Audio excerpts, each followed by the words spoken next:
Assalamualaikum warahmatullahi wabarakatuh. Saya Citra Dinda Putri. Di sini saya akan membuat video review materi Power BI. Di sini akan ada 3 video yang nantinya akan disampaikan. Halo teman-teman, jadi kali ini saya akan buat review video tentang visualisasi data. Nah, apa sih visualisasi data? Visualisasi data adalah cara kita menyampaikan data atau informasi dalam bentuk grafik, diagram, atau gambar visual lainnya. Kenapa penting? Karena otak manusia itu lebih cepat menangkap gambar daripada angka. Nih, kalau kamu ngelihat tabel penuh angka, itu pasti kita ngantuk gitu kan bawaannya. Tapi kalau misal disajikan dalam bentuk grafik, kayak kita langsung ngerti, langsung paham gitu. Nah, contohnya kita punya data penjualan setiap bulan. Kalau cuma dikasih angka 1, 2, 3, 100 atau apa itu ya oke lah ya, masih bisa paham. Tapi kalau misal dijadiin grafik, garisnya naik, berarti langsung kelihatan trennya positif gitu. Nah, jadi di sini kita ada 5 tips visualisasi data yang efektif. Yang pertama itu adalah kita pahami konteks. Pertama, yang paling penting itu pahami konteksnya dulu. Siapa yang akan melihat visual ini dan apa pesan utama yang akan kita sampaikan. Contohnya, misalnya kita anak sekolah dan pengen nunjukin ke orang tua kita nih kalau nilai bahasa Indonesia kita itu naik terus gitu. Jadi misalnya ulangan yang pertama dapatnya 65, ulangan kedua dapatnya 67, ulangan ketiga itu 80, dan yang ulangan keempat 85. Nah, kalau kita misalnya kasih lihat tabel aja, misalnya orang tua kita itu nggak akan langsung paham gitu ya. Tapi misalnya kalau kita kasih grafik garis sederhana yang naik ke kiri, yang naik dari kiri ke kanan, nah itu pasti orang tua kita nggak gitu kalau misalnya anaknya itu jago di mata pelajaran bahasa Indonesia.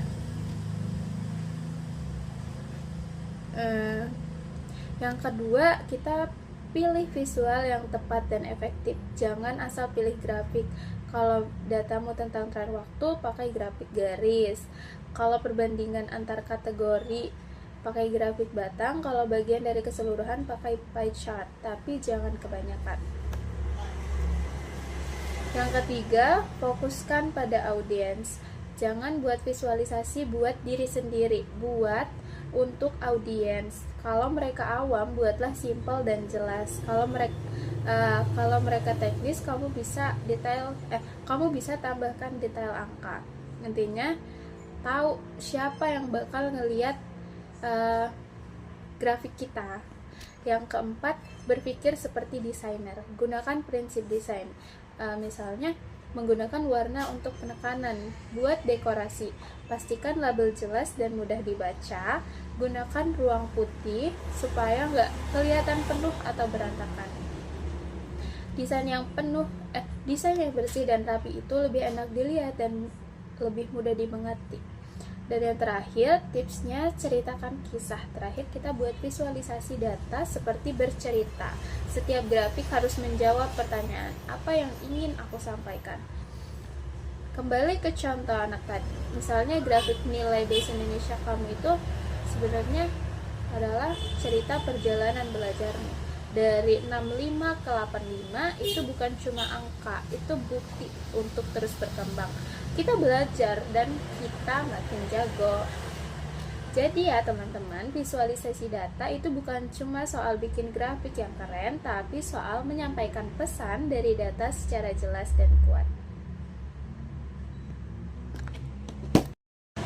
Oke, jadi teman-teman, di video kedua ini kita bakal bahas step by step alur kerja data visualisasi dari 0 sampai siap dibagikan ke tim atau manajemen. Oke, kita mulai. Langkah pertama adalah business understanding. Kita pahami dulu tujuan bisnisnya itu apa. Langkah pertama dalam data visualisasi itu bukan langsung buka Excel atau yang lain ya, tapi kita mulai dari business understanding. Artinya kita harus benar-benar paham dulu apa sih masalah atau kebutuhan bisnis yang sedang dihadapi. Contohnya kalau kita lagi kerja di tim marketing nih, dan bos kita nanya kenapa penjualan kita turun di bulan April, maka itu jadi titik awal kita.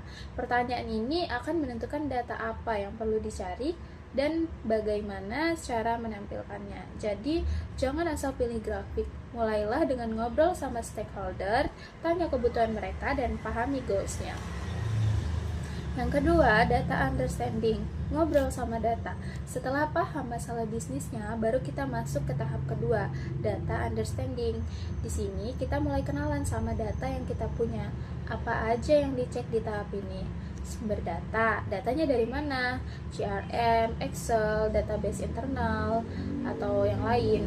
Yang kedua, ada struktur data. Kolom-kolomnya berisi apa saja? Yang ketiga, apakah datanya lengkap? Ada missing value atau enggak?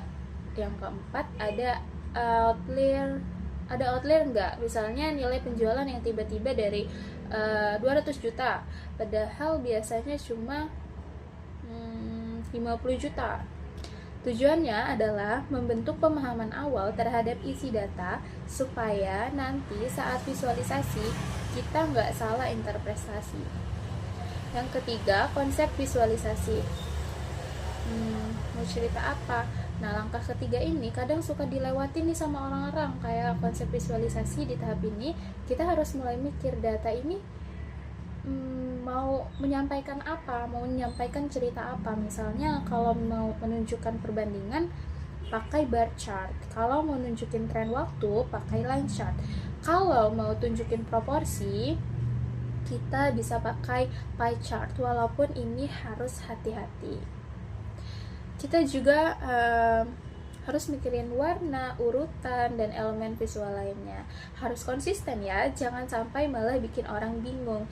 Ingat, visualisasi bukan cuma buat cantik, tapi buat menyampaikan insight dengan jelas. Yang keempat, data preparation.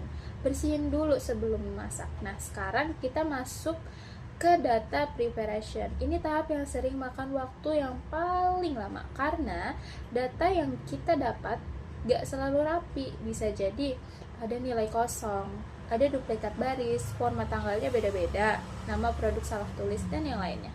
Jadi di sini kita bisa bersihin, normalisasi, dan kadang kita juga perlu gabungin data dari berbagai sumber. Bayangin nih, kayak kita mau masak, bahan-bahannya harus bersih dulu kan, harus disiapin dulu kan. Nah, kalau datanya masih acak-acakan, hasil visualisasinya juga nggak akan akurat. Yang kelima, visualisasi data. Saatnya menggambar cerita. Setelah datanya siap, baru deh kita masuk ke tahap utama, yaitu visualisasi data. Gunakan tools seperti Tableau, Power BI, Looker Studio, Excel, atau yang lain-lainnya. Kamu juga bisa bikin dashboard atau chart yang sesuai dengan kebutuhan bisnis tadi, misalnya sales dashboard bulanan, grafik tren pelanggan aktif, heat map aktivitas pengguna per wilayah. Pastikan visualnya bersih dan jelas, warna tidak terlalu mencolok, ada judul, label, dan keterangan yang informatif, dan yang terakhir fokus pada insight, bukan sekadar angka. Yang keenam, ada sharing. Bagikan dan komunikasikan insight-nya. Dan langkah terakhir, ini jangan cuma bikin visualisasi buat diri sendiri ya. Di tahap ini kamu bisa presentasi ke tim atau manajemen, upload ke platform dashboard internal, sertakan insight singkat. Misalnya terjadi penurunan 30% karena kampanye promosi bulan April dihentikan. Ingat, data visualisasi itu bukan hanya alat bantu buat lihat data, tapi juga alat bantu buat ambil keputusan. Jadi, kamu harus bisa komunikasikan hasilnya dengan jelas dan relevan. Oke teman-teman, jadi itu dia 6 langkah alur kerja data visualisasi. Nah, sekarang kita akan lanjut ke video berikutnya. Hai teman-teman, masuk ke video ketiga, yaitu tentang instalasi dan antar muka Power BI. Sebelumnya kita kenalan dulu ya sama Power BI. Jadi Power BI itu semacam alat dari Microsoft untuk membantu kita mengolah data biar lebih gampang dibaca, terutama lewat grafik dan dashboard interaktif. Cocok banget buat anak akuntansi bisnis digital atau siapapun yang lagi ngolah angka.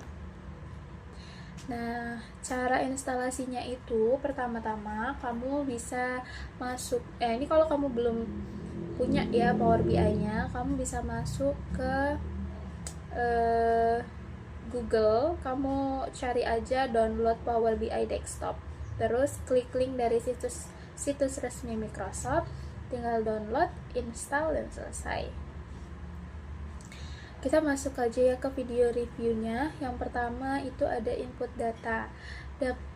Input data ini dapat terkoneksi dengan banyak sumber data, baik sumber data yang ada di cloud server, database, maupun data yang disimpan di local storage PC atau laptop. Caranya, kalau kamu udah buka, kamu pasti bakal lihat tampilan kosong buat masukin data. Jadi kamu tinggal klik aja get data, pilih sumber datanya, bisa dari Excel, CSV, Google Sheet, database kayak SQL Server, dan cloud seperti OneDrive. Contoh gampangnya nih, kamu punya data penjualan di Excel, ada kolom tanggal, produk, sama jumlah terjual.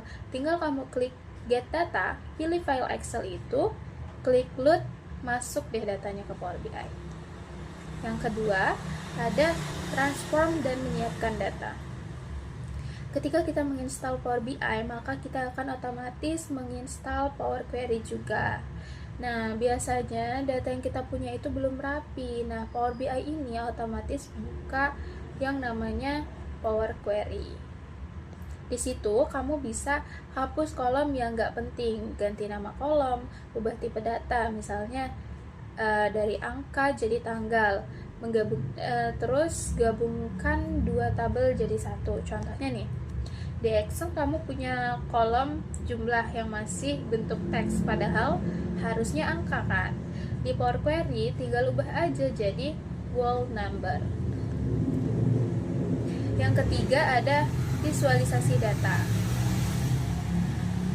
Fitur utama yang dimiliki Power BI ini banyak banget teman-teman. Misalnya visual chart standarnya itu ada line chart, bar chart, page chart, atau map chart kalau ada ya. Bagian ini seru banget teman-teman. Kita tinggal drag and drop aja kolom-kolom tadi ke area visualisasi, terus pilih mau bikin grafik apa. Contohnya, kamu drag kolom tanggal ke bagian sumbu X dan kolom jumlah terjual ke nilai. Jadi deh grafik penjualan bulanan. Semua grafiknya juga interaktif. Klik satu bagian lain akan ikut berubah. Yang keempat, ada sharing.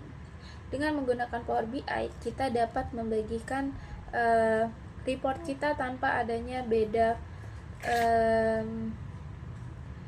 versi file satu dengan yang lainnya. Cukup dengan satu link saja.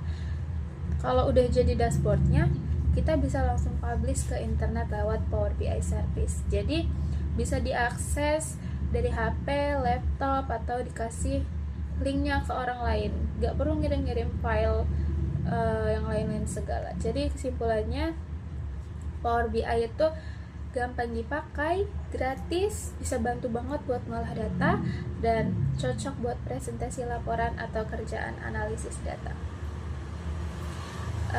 Cukup dari saya review hari ini. Saya akhiri. Wassalamualaikum warahmatullahi wabarakatuh.